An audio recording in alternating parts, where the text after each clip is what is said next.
오늘 함께 보실 하나님의 말씀은 고린도전서 11장 23절부터 27절까지 한 절씩 교독하도록 하겠습니다. 제가 먼저 읽습니다.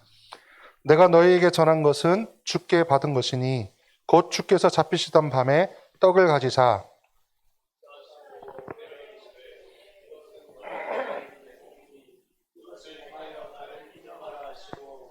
식후에 또한 그와 같이 잔을 가지시고 이르시되 이 잔은 내 피로 세운 새 언약이니 이것을 행하여 마실 때마다 나를 기념하라 하셨으니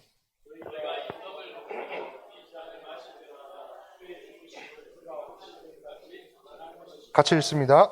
그러므로 누구든지 주의 떡이나 잔을 합당하지 않게 먹고 마시는 자는 주의 몸과 피에 대하여 죄를 짓는 것이니라. 아멘. 우리가 살아가면서 겪는 여러 가지 의식과 예식들이 있습니다. 우리 세안이가 얼마 전에 한 그 나이팅게일 선서식 하고 느낌이 어땠습니까? 별 느낌이 없었다. 네, 아주 오늘 설교에 딱 적절한 대답이었습니다. 사실은 이 의식과 예식은 그 안에 담겨져 있는 그 형식을 뭐라 그럴까요? 그 안에 내용을 가장 잘 표현하기 위해서 하고 있는 하나의 표현, 형태 내지는 뭐라 그럴까? 이 외형이다라고 말할 수 있을 겁니다.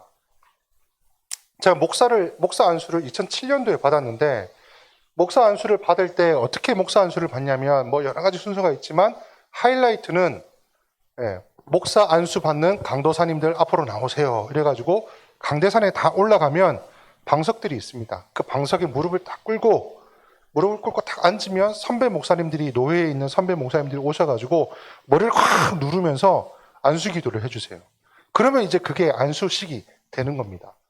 그때의 마음을 생각해보면 제 친구가 사진을 하나 딱 찍어줬는데 그걸 액자에 넣어서 이렇게 저한테 선물을 해줬더라고요.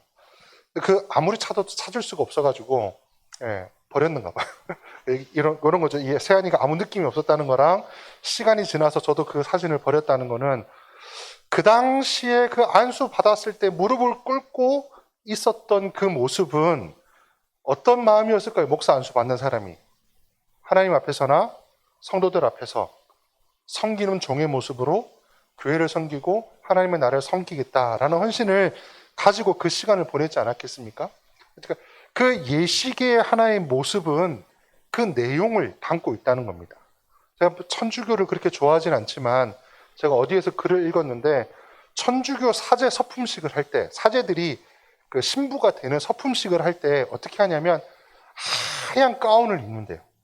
보통 우리는 까만 가운을 입는데 사제들이 입는 하얀 가운을 입고 흰색 종이장 마냥 바닥에 엎드린답니다. 그 엎드리고 그 서품식을 하면 주여 나를 평화의 도구로 사용하소서라는 찬양의 그 음악이 나오고 성가가 울려 퍼지고 객석에는 아들을 하나님께 바치는 어머니의 울음소리가 간간히 들린다고 해요. 그러니까 그 장면을 생각해 보면 하나님께 바친다는 그 부모의 마음, 그리고 사제 자신은 흰 종이자처럼 바닥에 딱 달라붙어 가지고 감히 하나님을 능히 서서 섬길 수 없었다 하던 그 구약의 기록처럼 나를 주여 평화의 도구로 사용하여 주시옵소서라는 이 가사가 이 모든 것이 어우러져서 하나의 예식과 의식이 성대하게 치루어지는 것을 볼 수가 있습니다. 요즘은 이런 예식이나 의식이 그 힘을 잃고 이렇게 이 내용과 형식이 점점 괴리가 되어지고 형식만 남는 것 같아 참 아쉬운 것 같습니다. 인생은 아름다워라는 영화를 혹시 보셨습니까? 인생은 아름다워라는 유대인 학살에 관련된 이 영화였는데 그 아버지가 아들을 끝까지 이 비참한 현실에 대해서 말하지 않고 긍정적이고 아주 밝게 설명을 하면서 그 위기를 벗어나는 영화인데 그 안에 포로 수용소에 잡혀갔던 그 젊은 유대인 청년들이 결혼하는 장면이 나와요. 기억나십니까? 결혼할 때 어떻게 결혼하냐면 유리잔을 함께 깨트립니다. 결혼식의 마지막으로 유리잔을 함께 깨트리는 거예요.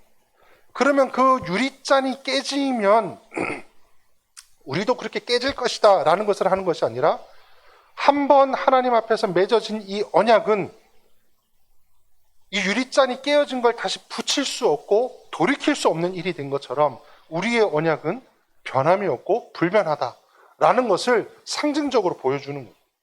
그 포로 수용소 가운데서 그 결혼 예식을 가진 이 사람은 이 의식은 사실은 그 의식 안에 있었던 그 행위가 앞으로의 자신들의 삶을 규정하고 판단하게 되는 것이죠. 이해가 되십니까? 의식은 사실은 그들의 삶을 이렇게 규정짓게 된다는, 이렇게 뭘 규정한다는 말이 좀 힘들지만 무슨 의미인지 아시겠죠, 그죠?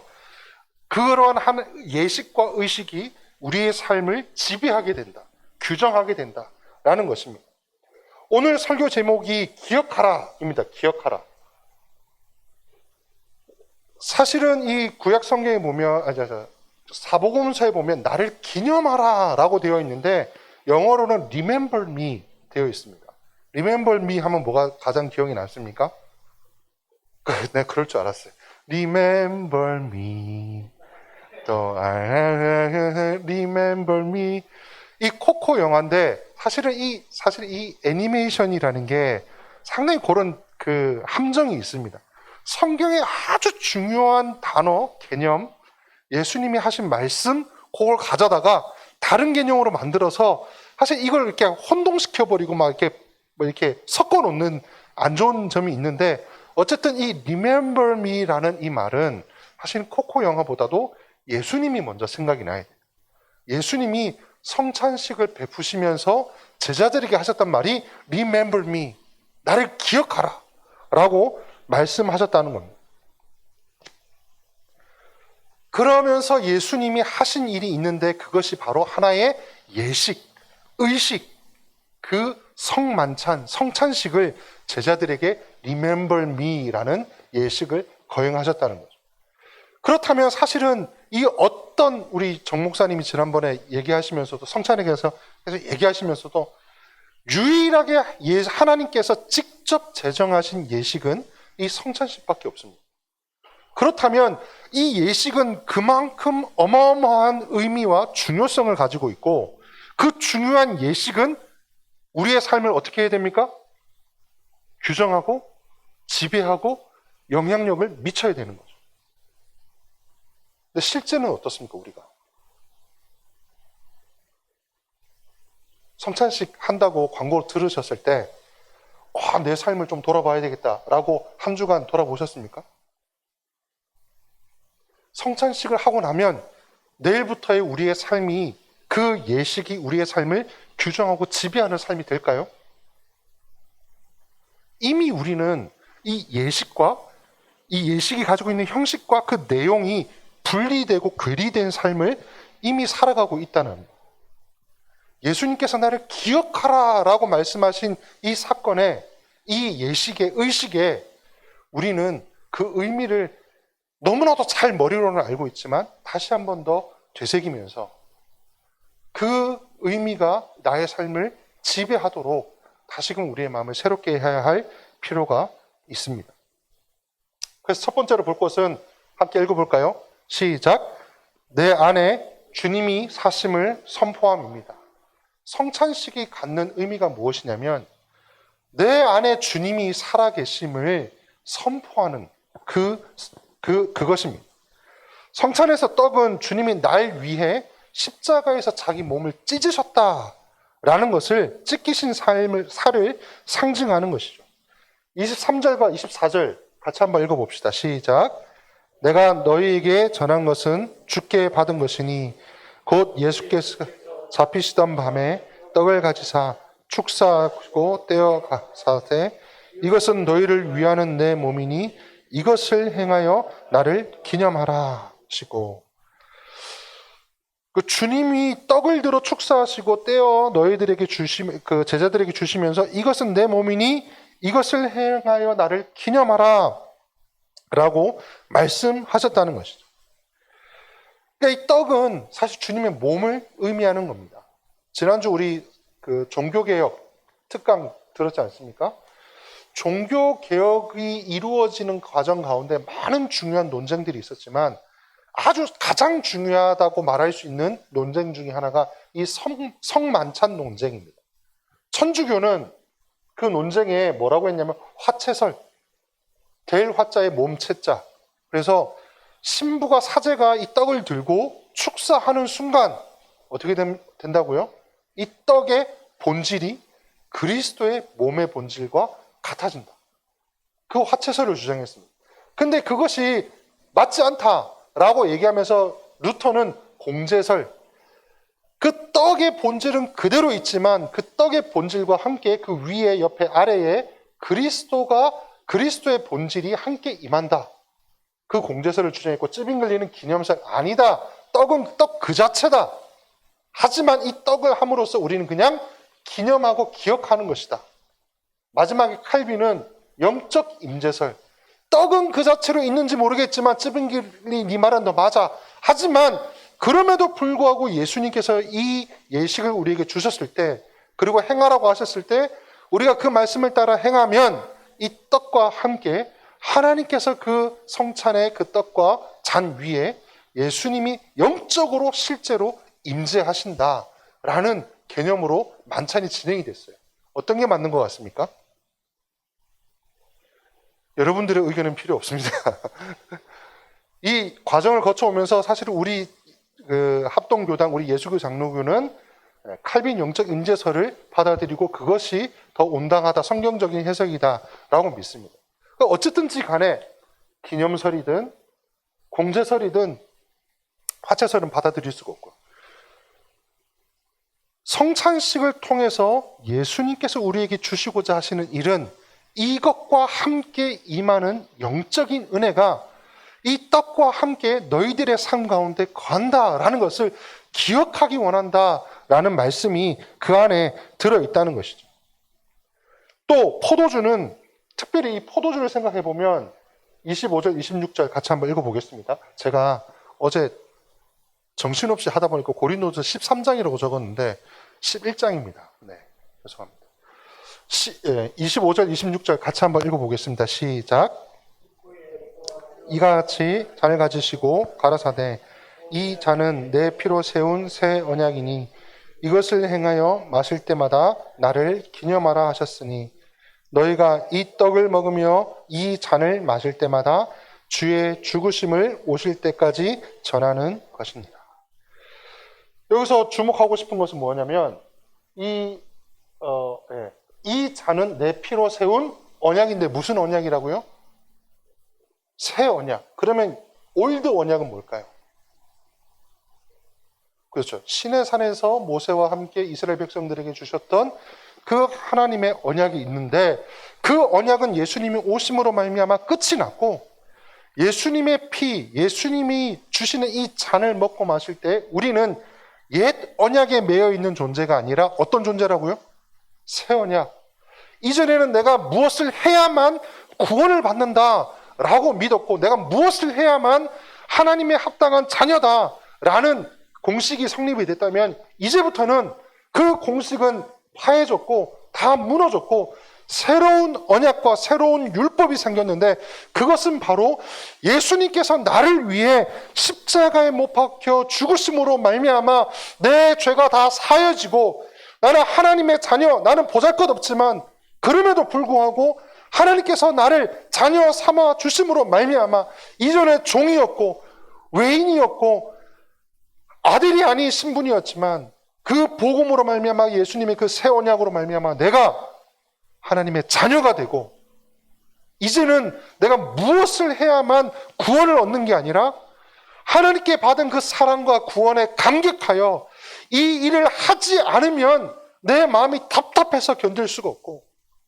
이제는 내가 이 하나님을 위해 선행을 행하고 이웃을 돌보고 하나님 사랑하는 그 일을 행해야만 내 인생의 목적이 완수된다라는 것을 깨달은 우리의 삶의 모습이 바뀜으로써 이전에는 종과 노예와 구속된 자처럼 보였지만 이제는 자유자요, 아들이요, 하나님 앞에 진심으로 기쁨으로 하나님의 말씀대로 살아가고자 하는 새로운 언약의 길이 열렸다라는 것을 보여주는 것입니다.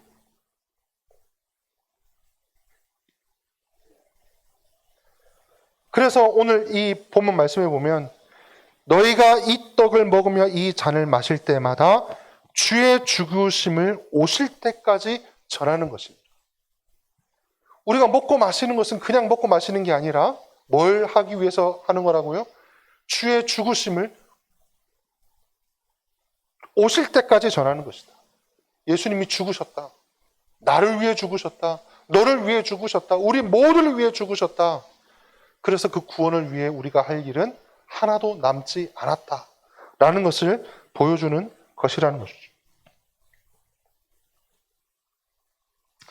예레미야 31장 34절에 보면 내가 친히 그들의 죄를 사하고 다시는 기억하지 아니하리라 라는 이 말씀이 이 새 언약의 성취가 됐다라고 학자들은 이야기를 합니다.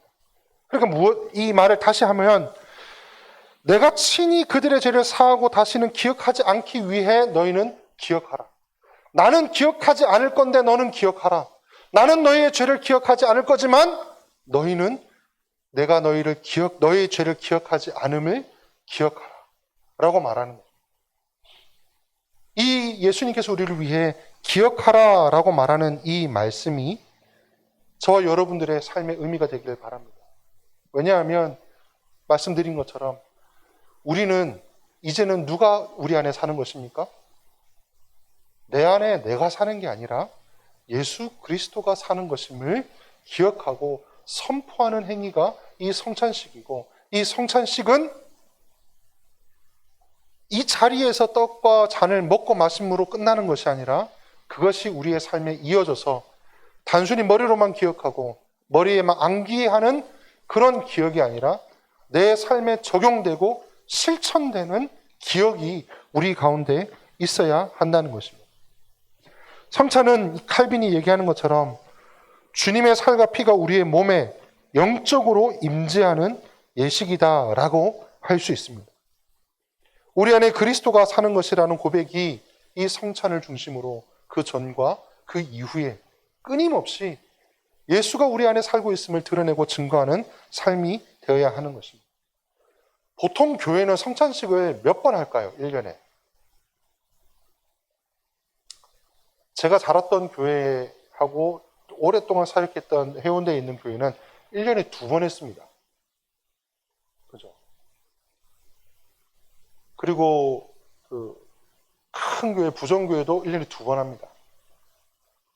고난주간에 한 번 하고, 또 하반기에 한 번 하고, 세례식이나 이런 거 있을 때 한 번 하고. 우린 몇 번 할까요? 부르심의 교회는? 목사님, 우린 몇 번 합니까? 네. 근데 우리 교회 헌법에는 몇 번 하라고 되어 있을까요? 왜 다 나가시지? 네, 매주? 아닙니다. 네. 죄송합니다.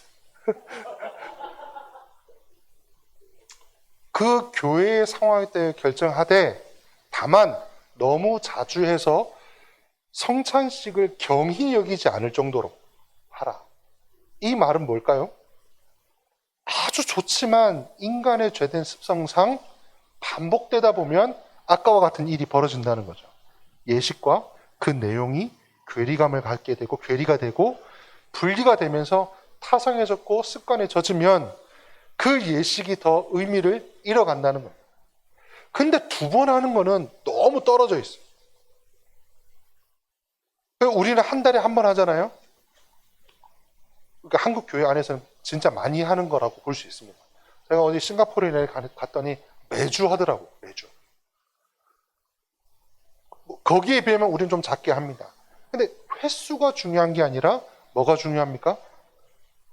아무리 떨어뜨려놔서 경히 여기지 않도록 하기 위해 멀리 떨어뜨려놔도 1년에 2번을 해도 그 의미가 살아있지 않으면 소용없습니다. 한 달에 한 번, 1년에 12번을 해도 그 형식과 그 의식과 그 내용이 떨어져 있으면 아무 소용이 없죠. 우리가 이 잔과 떡을 막 먹고 마실 때 그것을 통해 하나님이 내 안에 임재하시고 내 안에 거하심으로 말미암아 이제는 내가 사는 것이 아니요 내 안에 사는 그리스도께서 사는 것이다 라는 고백이 우리 입으로 고백이 되어지고 기억해어지고 삶에서 실천과 이 삶의 모습으로 나타날 때 그것이 참된 이 의식이 제대로 이루어지는 그 성찬식이 되는 줄로 믿습니다. 두 번째, 같이 한번 읽어보겠습니다. 시작. 약한 자를 섬기는 하나님의 나라 공동체입니다. 성찬식은 어떤 면에서 예수님께서 개인에게 떡을 주시고 잔을 주시면서 우리가 지금도 하다 보면 이 개인적인 어떤 예식으로 느끼기가 쉽습니다. 그럼에도 불구하고 이 성찬식은 아주 중요한 요소 중에 하나가 뭐냐면 공동체적인 요소가 있다는 겁니다. 어디에 그게 있을까요?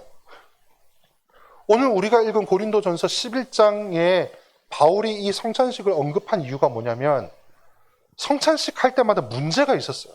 성찬식이 은혜의 자리가 되는 게 아니라 범죄의 자리가 됐던 겁니다.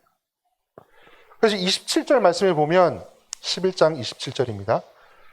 같이 한번 읽어볼까요? 시작.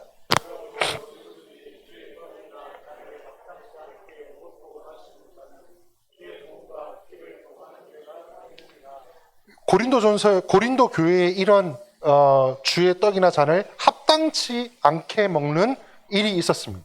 그래서 그것을 주의 몸과 피를 범하는 죄다. 그렇게 하는 게 죄다, 범죄다라고 얘기를 하는 거예요. 무슨 일이 있었냐면 성찬식을 하는데 어떤 사람은 일찍 오고 어떤 사람은 늦게 오는데 일찍 온 사람들이 성찬식 하면서 먼저 있었던 잔과 떡, 이 빵과 잔을 먼저 이렇게 다 먹고 마신 겁니다. 그러니까 먼저 온 사람들은 배불리 먹었어요. 늦게 온 사람들은 남은 게 없어서 성찬식에 참여할 수가 없었던 겁니다. 누가 일찍 왔을까요? 반대로 누가 늦게 왔을까요?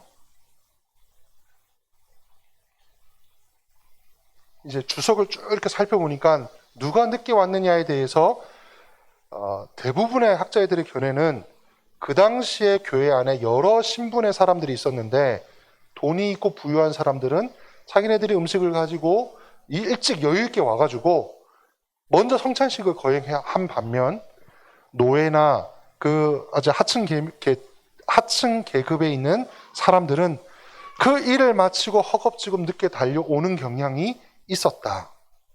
근데 성찬식은 하나님의 몸, 예수 그리스도의 몸을 함께 나누고 공동체됨을 누려야 함에도 불구하고 빈익빈 부익부의 현상이 나타나는 것을 보고 바울은 이것은 주의 몸을 합당치 않게 먹고 마시는 것이고 주의 몸과 피를 범하는 죄를 가지고 있다 라고 이야기를 한 것이죠. 그러니까 사실은 이 공동체성이 어디에 나타나냐면 예수님께서 이 성찬식을 처음 할 때 두 가지 사건이 그 성찬식 앞에 벌어졌습니다.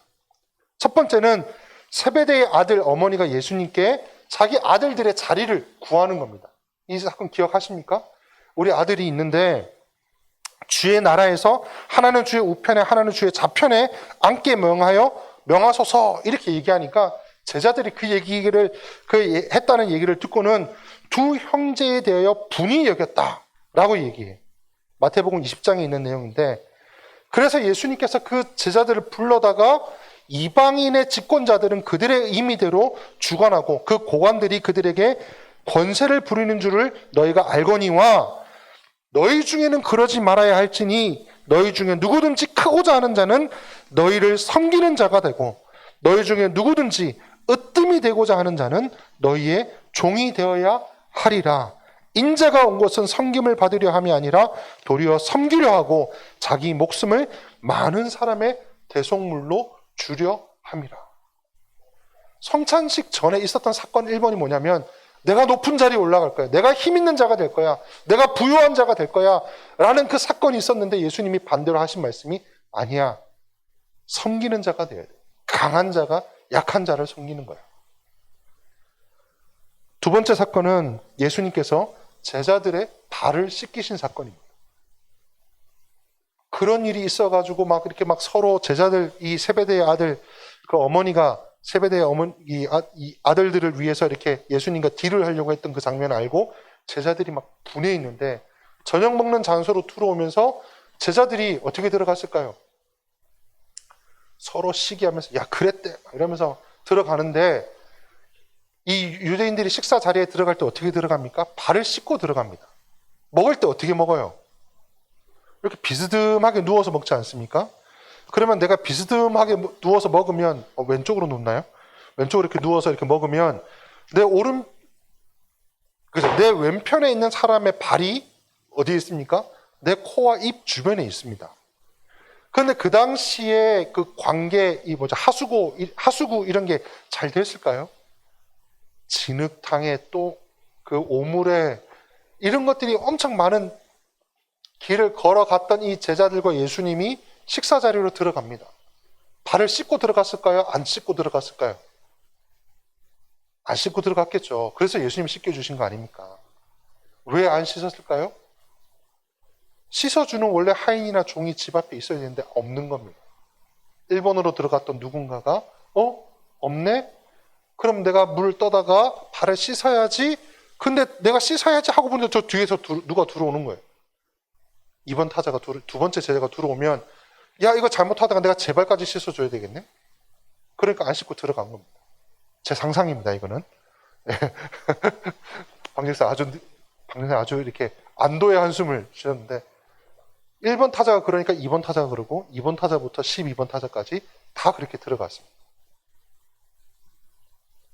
섬김이 없었던 예수님의 제자들의 모습에 예수님이 성찬식 하기 전 그들의 발을 씻으면서 섬김이 무엇이고 공동체가 무엇이며 강한 자가 섬겨야 하고 선생인 내가 너희에게 본을 보여 섬겼으니 너희도 그리 하라 라는 이 예수님의 말씀이 성사시 전에 있었는데 고린도 교회는 그 예수님의 섬김과 공동체를 향한 성찬식의 그 사전 점검이 되지 않은 상태에서 그대로 빈익빈 부익부가 일어나는 것을 보고 예수님의 몸과 피를 범하는 죄를 짓지 마라 라고 사도 바울이 강력하게 이야기하는 것입니다.